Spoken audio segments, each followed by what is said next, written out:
آپ مخلص ہیں، آپ سچے ہیں، آپ کا مشن حق پر ہے، آپ کی پالیسی انسانیت کی خدمت اور اللہ کے برحق دین کے قیام کے لیے ہے،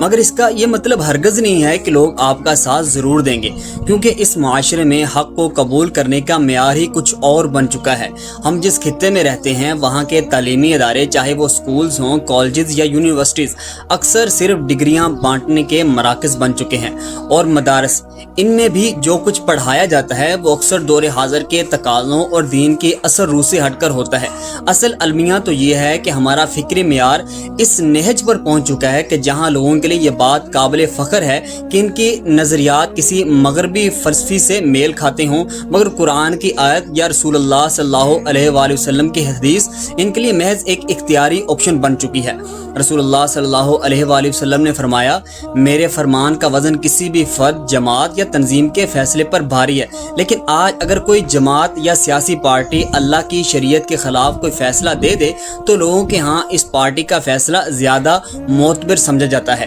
یہاں یونیورسٹیوں میں کوئی ویسٹرن اسکالر مقدس سمجھا جاتا ہے، اور مدارس میں کسی مخصوص مکتبہ فکر کے رہنما کو قرآن و حدیث سے بھی بالا تر مقام دے دیا جاتا ہے۔ لباس سے لے کر خیالات تک، انداز گفتگو سے لے کر طرز فکر تک، ہم نے ایسے نظریاتی بت تراش لیے ہیں جنہیں ہم قرآن سے بھی مقدس سمجھتے ہیں، اور جب یہی چیزیں ہمارے عقیدے، فکر اور عمل کا حصہ بن جائیں تو کیا ہم واقعی لا الہ الا اللہ کا دعویٰ حق کے ساتھ کر سکتے ہیں؟ اگر ہم واقعی قرآن اور سنت کو معیار حق مانتے ہیں تو آج ہمارے درمیان اتنے فرقے نہ ہوتے، اتنی گالم گلوچ، الزام تراشیاں اور کردار کشی نہ ہوتی، ایک دوسرے کے خلاف نفرت انگیز تقاریر نہ ہوتی، ہماری زبان، ہمارے اخلاق اور ہمارے فیصلے دین اسلام کی تعلیمات کے تابع ہوتے۔ مگر افسوس، ہمارا حال تو یہ ہے کہ جس کے قول و فعل میں تضاد ہو ہم اس کو لیڈر مان لیتے ہیں، صرف اس لیے کہ وہ ہمارے حلقے کا ہے۔ جب تک قرآن و سنت کو قولاً فعلاً معیار نہیں بنایا جائے گا،